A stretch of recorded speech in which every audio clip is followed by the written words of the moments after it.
All right, welcome to another edition of It's Still Real to Me. Everything ZASLOW Show 2.0, of course, is brought to us by our title sponsor. That is Anidjar and Levine Accident Attorneys, 800-747-FREE, 800-747-3733. If you've been involved in any kind of an accident, you're dealing with a personal injury, I send you to Anidjar and Levine Accident Attorneys. You're going to be treated like family. They're going to get you the money that you deserve.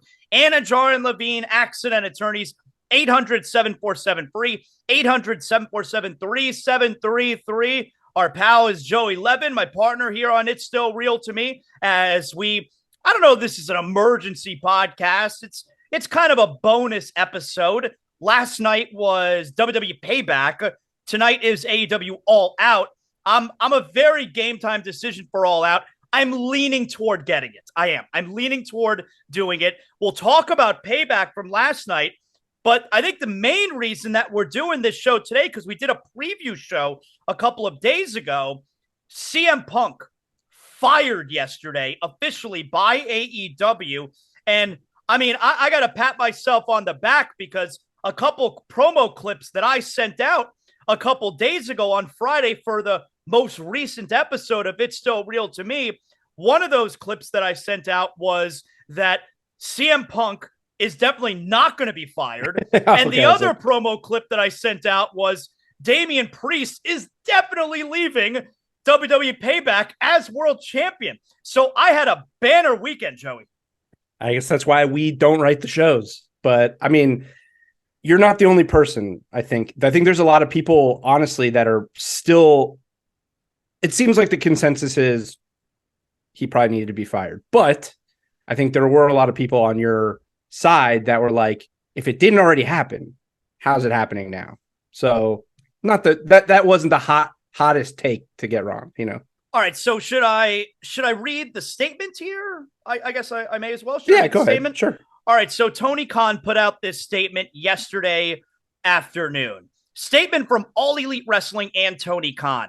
All Elite Wrestling has terminated the wrestler and employment agreements between Phil Brooks and AEW with cause effective immediately. The termination was confirmed today by Tony Khan, CEO, general manager, and head of creative of AEW. The termination follows a week-long internal investigation of an incident occurring backstage at AEW All in London on Sunday. Following the investigation, the AEW discipline committees met and later convened with outside legal counsel before making a unanimous recommendation to Khan that CM Punk be terminated with cause. Khan offered the following statement. Phil played an important role within AEW, and I thank him for his contributions. The termination of his AEW contracts with cause is ultimately my decision and mine alone. Of course, I wish I didn't have to share this news, which may come as a disappointment to many of our fans. Nevertheless, I am making the decision in the best interest of the many amazing people who make AEW possible every week. Our talent, staff, venue operators, and many others whose efforts are unsung but essential to bringing our fans great shows on television and at arenas and stadiums throughout the world. So that is the press release that went out. And also, where was it that he mentioned that he... Okay, so I have it pulled up, actually. So last night, Collision started with a pre-tape. So two things. A, it seems that he went out live and addressed the Chicago crowd who booed the shit out of him. Really? And we're not happy with him. And then there was a pre-tape message to start Collision last night. And he talked for a little bit, but the gist of, he said it's, I let go of Phil Brooks, whatever. But then he said the incident was regrettable and it endangered people backstage. That includes the production staff who put the show on every week, innocent people who had nothing to do with it. I've been going to wrestling shows for over 30 years. I've been producing them on this network for 4 years. Never in all that time have I felt until last Sunday that my security, my safety, my life was in danger at a wrestling show. I don't feel anyone should feel that way at work. I don't think the people I work with should feel that way. And I had to make a very difficult choice today. How honest do you think that is, or is that lawyer stuff so that they could fire him with cause? I think everything other than the life in danger, unless this guy's never left his house. I mean, come on. He felt like his life was in danger at a wrestling show. Unless, did he think CM Punk was going to kill him? Well, unless CM Punk said backstage, I'm going to kill you. Maybe. I mean, I guess maybe he could have threatened him in the heat of the moment. That part seems like a stretch. The rest of it seems pretty real. He fired him. I mean, so look, this is the first time in 4 years of Tony Khan owning this company that I feel like Tony Khan made a decision not as a wrestling fan, as a business. And I know he's running a good business. It's a great, but a lot of his decisions seem to be very, he's a fan of wrestling. I'm a fan of Daniel Bryan. I'm a fan of CM Punk. I'm a fan of this. I'm a fan of that. This is the first time where genuinely I thought we were hearing from Tony Khan, the human, not the wrestling fan. So I think it's real. He must have been so disappointed. Tony Khan must have been so disappointed from the standpoint of the whole situation at Brawl Out last year was such a bad look for everybody involved. It was a bad look for him because he's just sitting there while CM Punk next to it. Like, so he looked terrible. And then after all this time and deciding what to do, he decides, all right, we're going to move forward, and we're also going to kind of make him the centerpiece of this new show that I'm launching. And then to have his executives, by the way, Kenny Omega, the Young Bucks, there was probably a rift in that relationship with Tony Khan because of him not ultimately firing CM Punk at that point. And then, the embarrassment that Tony Khan probably has now, where it didn't even last that long after he brought him back. I mean, when he brought him back, how many months ago was that? Like 4 months later, something like that, where now you have this incident that he has to fire him. Like Tony Khan must feel so, I don't know if feel stupid's the right word, but he must be really embarrassed. It feels like there's so much more still to come from this. Punk's about to say something. Like he's going to say something. There's reports that he's going to make a statement. Meltzer and Alvarez have been basically, they said like there's a lot more to the story that they've really haven't even come out with yet. Like that's probably legal stuff, right? And they've said like they basically implied that throughout this whole thing, they've given CM Punk the benefit of the doubt way too much, and that it's way worse for him. That I have a feeling that Collision, being the CM Punk show, I'm starting to think, and I could be, who knows, that from a Tony Khan perspective, it was less of him wanting to just have a show that was CM Punk's show and more of there's way more bullshit going on backstage, and he couldn't just fire him without cause or else he'd have to pay him, but people don't want to work with him. So they had to do this. Like, I think this show was going to come either way, it seems like, but it's starting to seem more and more like maybe the CM Punk, it's his show thing was because what else could you do with the guy? It seems like this was bubbling up. The implication is that the Jack Perry thing is the last straw, that wasn't even the only reason, that there's more to it, more things that happen. I think the last straw is the Tony Khan parts, because there's not much difference between the Jack Perry part and getting into a fight with there's absolutely the Elite. No, there's definitely a difference. There's a difference. Yeah? The situation last year was a mutual thing. It was mutual. The Elite approached, I mean, we don't know the full story, first of all, of what happened because there was no cameras. This time, not only were there cameras, but there were non-wrestling, non-AEW employees who witnessed it. Right. So there's way more evidence of what actually happened. But the story of Brawl Out from last year was these two parties confronted each other backstage after CM Punk talked shit and got in a fight. Yeah. The story this time is CM Punk approached Jack Perry and got in an altercation with Jack Perry that led to other people being in danger. Well, but again, that's the part that I'm trying to hone in on. I think look, they're but I'm saying I think there were things leading up to this altercation that I think probably, from what I was reading today, is that there have been things that this has been bubbling up basically, and that this was the last straw. And yes, Tony Khan's involvement in it is probably the last straw. But I think what I'm saying is like, I think there was some tension from what I've been reading from the reports that backstage things have been bubbling up with Punk for a bit now. And then this was sort of the last straw. I think he looks terrible. I really do. I think he looks absolutely awful. Petty. Yeah, it's horrible. It's a bad legacy look for him. I really think so. And like I saw some guys come out recently. Like I read some comments from Bully Ray, who, and I love the the culture, that old school culture in professional wrestling locker rooms, which is like where Bully Ray is coming from.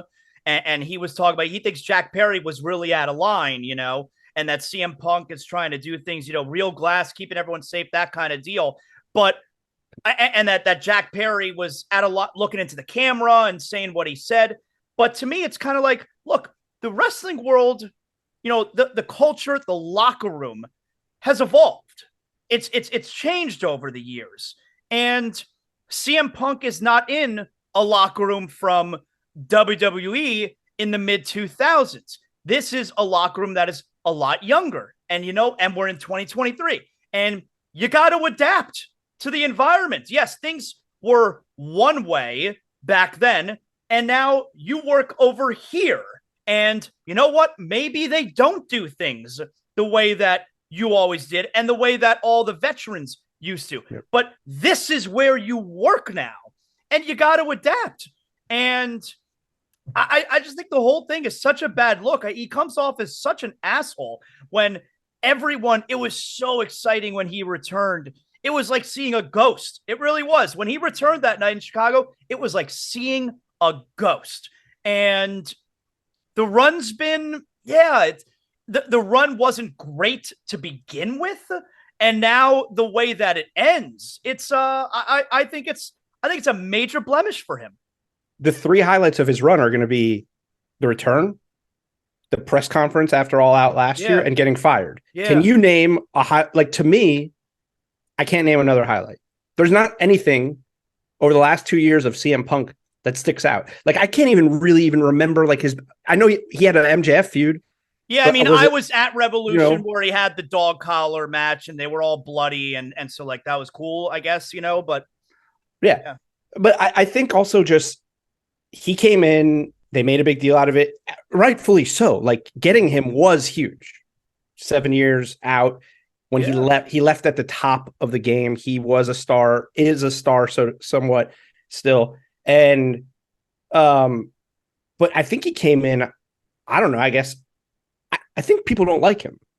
You see all these videos now, there's a video now that's popping back up on Twitter from around 2 years ago of Seth Rollins. And it's at some fan event. And some guy's interviewing him and he's like, there's rumors that Phil Brooks is going to potentially be making a return to wrestling. Would you want to see Phil Brooks back in the locker room? Would you want? And Seth Rollins straight up goes, he's like, Philly, stay the hell away from us. Phil Brooks, stay away. He is a cancer. He's a bad person. I don't like him. Stay away. It's pretty strong. Yeah. And this was not that long ago. And then, the Moxley promos are starting to circle back up. And Mox skirts the line a lot of what the hell is he talking about? But if you listen to the words he's saying in his promos about CM Punk, man, they were like premonitions. When he was doing his thing with CM Punk, he had the promo about a year and a half ago where he's like, appreciate it now because he's got a fragile body and he's got a fragile ego and he won't be here long. And you know what? Starting to sound pretty true. Well, not only that, but how about going back and, we're talking 10, 12 years ago, whatever it was. How about go back to that big segment with Triple H in the WWE ring with CM Punk and Triple H? Yeah. And everyone's on CM Punk's side. But you go back and you listen to all the things that Triple H was saying, and it really looks like he was spot on. What about the John Cena promo? The John Cena CM Punk. John Cena cut a promo on him around the same time.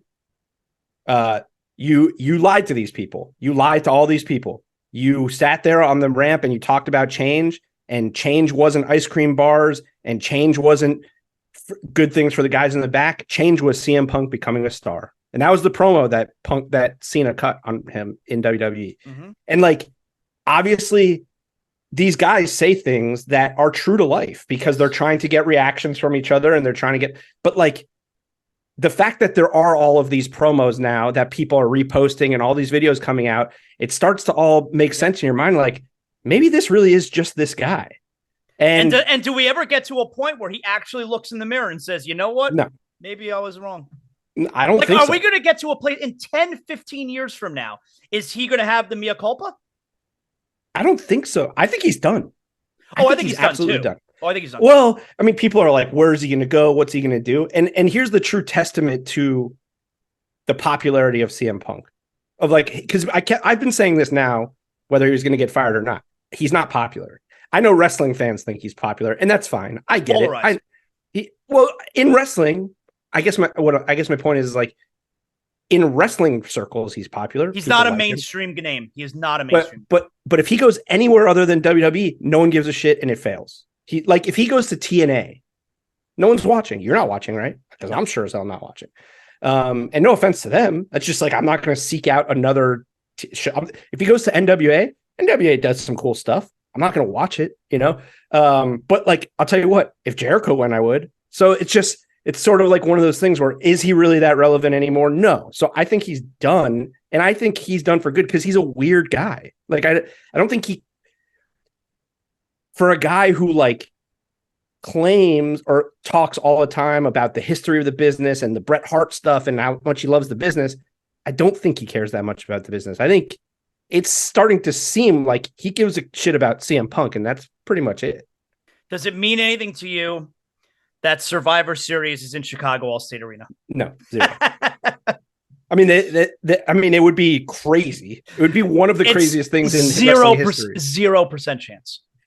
Yeah, no, I agree. Zero. I agree. And can I tell you another thing that sort of encompasses how little I think CM Punk means to the overall product of AEW? Mm-hmm. Last night on Collision, when Bryan Danielson came out and they announced that he's going to fight Ricky Starks at All Out, I was way more excited. It's a great move. Thank God they're not actually doing a Ricky Starks, Ricky Steamboat. I know, but like, the plan was CM Punk, Ricky Starks, and for a title that meant nothing, for a storyline that was really going nowhere. I wanted to see where that storyline was going. I really did. Yeah, but Ricky Starks wasn't going to win. They weren't taking it off CM Punk. Right. I am, whether I watch it or not. I'm not watching it live because of the Florida State game, but whether I watch it or not, I'll watch it after the fact. I'm way more excited for this. Bryan Danielson coming back was unexpected. And at least at a minimum, and this is a testament to him, whether you like his character or not, whether you like the Blackpool Combat Club, whatever, it's going to be an awesome match. It's Bryan Danielson. Is he coming back as babyface then? Because Ricky Starks is definitely heel. Here's what this strikes me as. Tony Khan made a call and said, hey, man, I need you. Yeah. I need you bad. Because why wouldn't he, if he was healthy enough to fight this week, why wouldn't he have fought it all in? He's definitely not healthy. There's no way he's fully healthy. Yeah, so this match is not going to be, it's not going to be a slobber knocker. It's going to be physical, but it's a strap match. So they'll use the strap. It's a way for them to keep it from getting too crazy. Yeah, because the report was that he was going to be healthy for Grand Slam, which is still a while away. Mm-hmm. And now he's back. Well, good on him, man. Team player. Oh, it's great. I mean, listen, it seems like as much as shit as I give Moxley and sometimes Bryan Danielson about their characters, in these situations for AEW, these are the guys who have been stepping up. Like now, Moxley and Orange Cassidy are the main event, and Bryan Danielson steps in for the Ricky Starks thing, and it's cool. And now you open the door to allow the people who actually matter on Collision to matter. Like there's so many. The crowd reaction though is going to be interesting tonight. I'm interested in what the crowd's going to be. Yeah, like. But they were in Chicago last night, and you know what? Collision was great. Collision was a good show last night. Okay, they didn't hijack the show. They didn't boo. They didn't go crazy, and it was a very good show. There was a lot of good stuff on it, and they popped for Bryan Danielson coming back. The main event, Dax or Cash versus Jay White, great match. Yeah. Young Bucks came out. They set up that thing for tonight. I thought last night was a really good show. Yeah, Christian Cage is the absolute savage of wrestling. I mean, he is. Did you see his promo from last night? No. Did you see his promo from 2 weeks ago with the kid Nick Wayne? Yes. Christian's thing now is like making talk about your dead dad. It's rough. That's his thing now because he did it with Wardlow. Amazing. And he did it with Brian Pillman Jr. He did it with Wardlow. Amazing. So last night he goes, Nick Wayne, I apologize last week when I was talking about your father. I forgot to ask you your mother's name. And they're like, whoa. And he's like, I saw that she was sitting there in the front row and she's not here tonight. So maybe I'll slide into her DMs and I'll take care of that. It's just Jesus. Like this guy, it's crazy. I know he's amazing. He's amazing. He's amazing. Yeah. But the cadence too of the way he's talking now, he's he is a complete psychopath, and Yep. it's really good. Yeah, he really gets old school heat. Everyone hates him, and it's not like one of those deals where sometimes it's cool to like the bad guy. Like even MJF, when MJF used to come out when he was a heel, he's a piece of shit, but there are some, a scumbag, but there are some people who at least know when MJF walks the ring, all right, this shit's going to be funny. I'm into it, But Christian walks the ring and it's like, this guy is such a piece of shit. I hate his guts. Everybody hates him. Yep. But I will say, I think last night was a testament to how, the fact that it was in Chicago last night, the crowd didn't hijack the show. They had a really good Collision, a go-home show. They set up 2 matches for tonight, the Bryan Danielson match, and then the acclaimed with Dennis Rodman in their corner. I'm so not here for the Rodman stuff. It means nothing to me. Well, can I tell you what's weird about it to me is Dennis Rodman's a heel. Like Dennis Rodman's a heel. Not in Chicago. Well, yeah, in Chicago, when he gets on the mic and the first thing he says is, "This is my first time in Chicago in 13 years." They were like, "What? Like what? Okay, cool." Like they didn't seem to give a shit. They were more excited to see Jeff Jarrett come out, which is great. So to me, it seemed like if you were going to have Rodman in the corner of the faces, so tonight, unnecessary having. But it seems like he should cost them the titles and turn on them because he's a heel. Maybe will. Yeah, but they just won them last week and they got new belts. Yeah, I don't think it's gonna happen. Yeah, they have new belts. They're not losing those for a while. It's true. Yeah. But it was a good show, and I think the fact that it was in Chicago and it was a good show is a testament to the fact that it won't matter. Crowds are going to be fine. I'm going to wind up buying it. I'm going to watch it during the football game as well. I'm going to wind up buying it and watching it live. Yeah. It is what it is. And it opens the door for a because like Dynamite has Adam Cole and MJF. It opens who's going to be the guy, right? There's a spot now to be the guy of Collision. Yeah. And I don't think it's Bryan Danielson. I guess it could be. I think it could be Danielson. It could be, but also I think Hangman could be. I think Jay White needs to be the biggest heel. Like there's so many possibilities that it opens up. Just kind of I think moving Punk out of the way opens up a lot of stuff because they have so many good guys on their roster. I'm fine with it. I liked the story with the real world's champion, but overall, like I never thought they should have brought Punk back in the first place. I thought it was crazy that they were bringing him back in the first place. So yeah. Anyway, let's talk about Payback from last night. Payback was good, Absolutely. Man. Payback was a fun show. Yeah. So let's go through the matches here. You know what? Let's start out with LA Knight and The Miz. I like this match. It was long. Most of the match was just fine, but I really dug the finish. I thought the finish was good. I thought the pace really picked up toward the end. I liked the stuff with Cena where Knight was face to face with Cena. Now all of a sudden the crowd didn't know who to cheer for. And then there was a moment in the match when Miz hit Skull Crush and finale. I'm like, I can't believe that Knight's going to lose again. But he kicked out. They got you. He kicked out, So LA Knight wins. Huge win for him, even though Miz never beats anyone anymore. But huge win for LA Knight. And then they got me again. I thought they were going to set up maybe an LA Knight John Cena program there when Cena took off his shirt. Yeah. And then instead he got the rub and he raised his hand just like he did Cody Rhodes a couple months ago. Yeah, I think a lot of people thought that it was going to head that way, but it wouldn't have made sense. LA Knight's the biggest face in the company. Cena's not going to be a heel.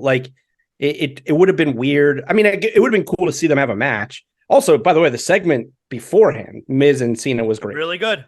Just Miz just burying him and Cena just taking it like a champ. It was good stuff. I always complain about older guys and this and that in AEW, but man, Miz and Cena in a ring in 2023, I love it. Give me more of that. They're both so good. And yeah, I thought the match was fine. Some of the Cena stuff, they were sort of hinting throughout the match that LA Knight was going to attack. It's something was going to happen, especially with the rope breaks. Miz would break the count immediately, and then LA Knight would go past the 5 count, and Cena had to put his hands on him. So that was cool. It was a little long, but it was a good match. I liked it. Yeah, I mean, I don't know where you go from here with LA Knight, but I like that they keep putting him over with big stars. The US Championship. I thought Theory was going to win it back because I didn't understand why he was getting a rematch if not. But then it's like we need to get to a place where we get Dominic busting on Rey again. That Dominic, he's the North American champion and Rey Mysterio is just the US champion. Like I totally forgot about that part. Like we have to visit that, don't we? Possibly, but I think you're right that eventually Santos just has to turn on Rey. Yeah, eventually. Yeah. I gotta tell you, this show, there were two decisions in this show that made it. This show is pretty for the shortcomings that it had coming in. No bloodline that we knew of, no Cody Rhodes match, no Brock Lesnar match, Gunther and Chad Gable inexplicably on Raw instead of on the card. This was as close to perfect for the circumstances as it could have been. There were two decisions on the whole card that I was like, all right, this takes it down just like a tiny bit. It was still a great card. One was the women's match, which we'll talk about. One is whose decision was it to have PWO merchandise, like to have city specific LWO shirts? Oh, because I think that's the end of the whole gimmick. It's done. You can't have, they were in Pittsburgh, so they came out wearing PWO shirts. Oh, I didn't see that. I didn't even notice that. Terrible. I think that might be one of the worst things I've ever seen in WWE. That's like what they used to do with Brock Lesnar in every city. It would be Suplex City, and they would have the name of the city. Well, that's cool.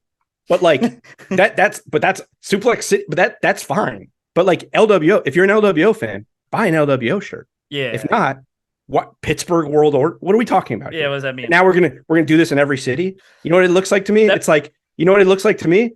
That looks to me like, well, not everybody's Latino, and we need to incorporate everybody. So let's just have a shirt for every city. Well, we know Joaquin Wilde is not Latino. I know, but it's just so. Sorry, that was my little side thing because I didn't know if you noticed the PWO thing.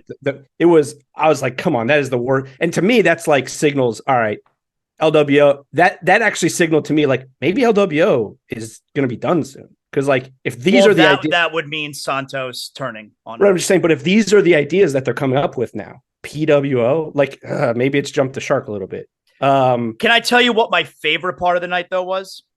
My favorite part of the night, Grayson Waller effect with Cody Rhodes, and seemingly out of nowhere. Because I say, you know what? This is probably where like I see the headline during the day. Interesting name spotted in Pittsburgh, but I don't click on that shit, you know? So I'm watching it. Do you know who the name was? Well, I'm guessing it was Jey Uso. No, the Great Muta was there. Oh, who fucking cares? So people thought that meant that Nakamura was going to win. Oh, well, I was guessing that it was Jey Uso after seeing what took place last night. And then Cody announces that Jey Uso is now going to be on Monday Night Raw. That shit was awesome. I love that they each have their own theme songs now. We saw this the night before, and I love what they did with Jimmy the night before. He has his own theme song. He wants out of the bloodline and like blood in, blood out. Solo Sikoa says you're out the bloodline when we say you're out the bloodline. And then he tries to prove himself again to Solo at the very end of the night. I like that. And now Jay, you have on Raw, he's gonna totally move on his own. So I like that they're gonna try and have Jimmy get his shine on his own. They're making stories just for him. And Jay, massive pop, super over, comes to the ring. And you know what I was thinking as he was headed down to the ring? I'm like, dude, if you got any smarts in your head, you do the thing. He did it, of course. You do the thing. You do the thing with the two arms over your head. You're coming up and down, bobbing, the crowd bob. Yeah. And then he gets on the ropes and he did the thing. And I was like, yes, you got to do that because the crowd loves that shit. And the Pittsburgh crowd was excellent last night anyway. Yeah. And you got to do the thing. And so that's his thing now. And he's super over. It was my favorite part of the night. That's going to be when they go into the Hall of Fame, because the Usos are going to go into the Hall of Fame. Like in the video packages talking about their careers, the wide shots of Jey Uso with the crowd bobbing, that's going to be in all the packages. It's going to be a big part of his career, I think, which seems silly, but it's going to be a huge part of his career. And by the way, and we were discussing, previously, how do we delay Jimmy versus Jay till WrestleMania? Put them on different brands. Yep. There you go. That's your answer. Yeah. Although you may get them at Survivor Series. It doesn't seem that way. Raw versus SmackDown, no? Oh, I guess, yeah. I mean, I guess that's possible. But they not one-on-one, though. right? Maybe. I don't know. I guess maybe. Maybe. Let's talk about the women in the steel cage match. I don't know what your thought here was. I enjoyed the match. Best women's cage match of all time. It was really good, right? Yeah, no, I'm being genuine. It was a great match. It was really good. Great match. Yeah, liked it a lot. For a feud that went on way too long and it was ready to be over with, this was the perfect ending. Well, and think about the week that they had, because Becky versus Zoe on Monday night was fucking awesome. And then they finished it out with that cage match. It was great. We haven't had corrections in a long time. So, Victor, if you're out there, maybe you can confirm this. I think there's only been 4 women's cage matches in the history of WWE television. Pay-per-views or Raw or SmackDown. We had Charlotte and Sasha, nope, Hell in a Cell. That's Hell in a Cell. I'm talking about you're not counting matches. that. No, I'm talking about cage matches. Okay. Just talking about cage matches. I don't know. And 3 of them were Becky Lynch. No, I looked it up today, but I don't know if I was looking at it incorrectly. Because I was like, this has got to be the best women's cage match ever. Then I was like looking to see other ones, and there really aren't any. So Zoe's still heel. This was just her way of breaking her away from Trish. I guess. Yeah, she has to still be heel. She has to. She has to. Yeah. And now Becky Lynch and now Becky Lynch, I guess, goes to NXT. Oh yeah, I loved. Yeah, this Tiffany Stratton's a major star, and I like what they're doing there. It's really good. I still think Trish can go after Rhea. I think coming out of that, she looked great. By the way, she still may be the hottest woman on the roster. She looked incredible last night. She's amazing, man. She's amazing, and everyone loves Rhea. She's really a face. I think you could do Trish Stratus and Rhea next. I think you could do it. Wow. Rhea's amazing. That match was really good. I like it. This was my only other issue with the night. Really? I thought it was. Here's the problem. It was in the wrong spot. It was right before the main event, right? Right, but you know what? I agree, and let's see if you have the same. Well, you know why? You know why? Because they gave him the shot. They gave him the shot holding all the gold. Yes, and then she had to defend the gold. Exactly. You know, so her match should have been before the tag team match. First of all, the tag match was awesome. The street fight was awesome. No, but you're right. It gave away the winner. She should have been before the tag match. You're right. That, and then you bring back Jey Uso.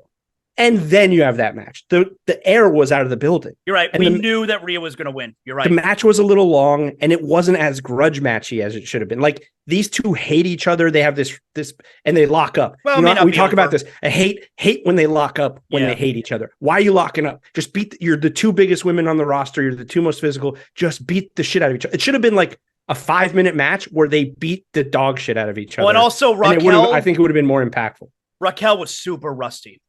Yeah. She may have been gassed because there were several spots in the match. And look, I know Rhea's a big girl, but there were several spots in the match where she couldn't pick her up. Yeah. That being said, it wasn't a terrible match. I just think the placement. If you put it earlier in the night, you're in a much better spot. You're 100% right. 100% right. Tag match was great. I love that Owens got busted open. It obviously wasn't supposed to be on purpose, but that's that right there, as opposed to what AEW does, that's a good use of blood, even though they didn't do it on purpose, where it's like, this is a big physical match. They got weapons involved. It's like, oh shit, Kevin Owens is bleeding. Putting on the hockey jerseys, the whole thing was absurd, and it was fun. And that swanton bomb that he did, I thought he died. I hated it. I texted my brother. I was like, I hate those spots. It was so dangerous. Oh my God. But can I also throw out there, great Terry Funk tribute. Yeah. Rips off the shirt. They put the trash can on the head, hit him with the kendo sticks. That's a tribute to Terry Funk right there. That was awesome. Great match. Love the finish too, man. JD McDonough, is he in? Is he out? Gotta be in, man. I don't know. We'll see. Love the finish. Love the shot of them with all the belts. Great shot. I mean, I was thinking about it when the shot happened. I'm like, Rhea still has to fight tonight. Yeah, I wonder why no one thought of that. It was so obvious that, now you could have ended this. Honestly, you could have ended the show with that shot. I mean, I know you have to have the world title, but man, that shot was that's what everyone's been sort of waiting for, is that shot. Yep. And then she still has to fight. Well, that's why I thought Finn was going to win the title last month, because for that shot. Right. And also, by the way, if she wins earlier in the night, it makes it even more effective that it makes it even more effective that she interfered and speared KO. How cool was that? That was a great spot. It was a cool spot, but also like, to me, I'm like, wait a minute. I know she really wants them to win, but also she just speared KO through a railing and she still has to fight. Yeah. It's like that was my biggest gripe with the night, and what was overall a really good show. The main event, I thought it was very good. Yep. I can't believe it's Shinsuke Nakamura's first ever pay-per-view main event. And it's like, and it's not done. It's not over, by the way. He's so damn good. And so I loved it that we finally got to see him work like a 25-minute match the way they used to have him in NXT. And it's like, this dude is so good. Like, can we have more matches with him like this? And apparently after it went out the air, he attacked Seth Rollins. Yeah, they put it out. WWE put it out. So it looks like it's not done. So we'll probably get him again. I mean, Fastlane. Well, then I still believe then. I'm still sticking to it. I believe this feud ends with Damian Priest cashing in. I don't think so. I got to be honest with you. I don't think he's a world title. I don't think he's the guy. He's going to blow the cash in? I don't know. I just don't think he's the guy. Is he going to lose it like Otis? I don't know about that. Or Corbin. Didn't Corbin lose it too? Was it Corbin? No, Corbin cashed in and lost it, right? Yeah. But Otis actually lost the briefcase to Miz. I could see Damian Priest losing it to Finn or something. Like or JD McDonough. I don't know. The moment was Backlash. Backlash was the moment, like that, between that and when he won Money in the Bank, those were his peak times. I think Judgment Day has continued to get better, but Damian Priest as a singles act champion, the steam has come off it a little bit. That's just me. That's just me. All right. Yeah, for me though, overall, my favorite part of the night was Jey Uso. He was such a huge star in that moment. It was a good surprise. But overall, as far as individuals who I thought looked like the biggest stars for me, it was Rhea. Rhea was amazing last. She just looks incredible out there.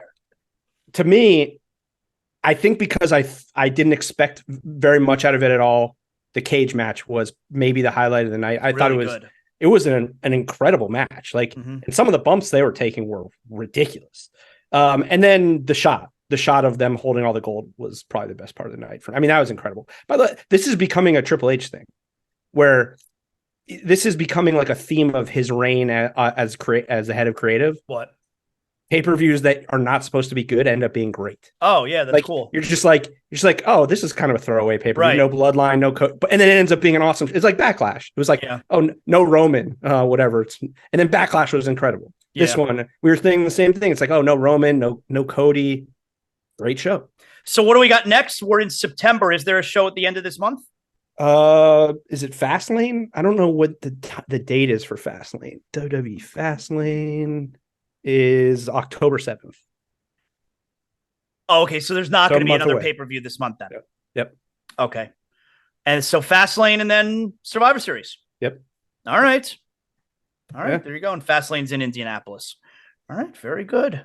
Cool. This was fun. I'm glad we did this today, man. It was a really good show. Like I said, I'm gonna watch all out tonight. What the fuck else am I doing? Yeah, I'm gonna watch, but I will react to it next week. Yeah. I'm not doing it. Yeah, I'm not doing a podcast while I react all out. That's not happening. All right, great job, Joey. We'll talk to you next week then, man. All right, we'll see you guys next week. Thanks everybody for hanging out with us. We love wrestling. We'll talk to you next weekend on another edition of It's Still Real to Me.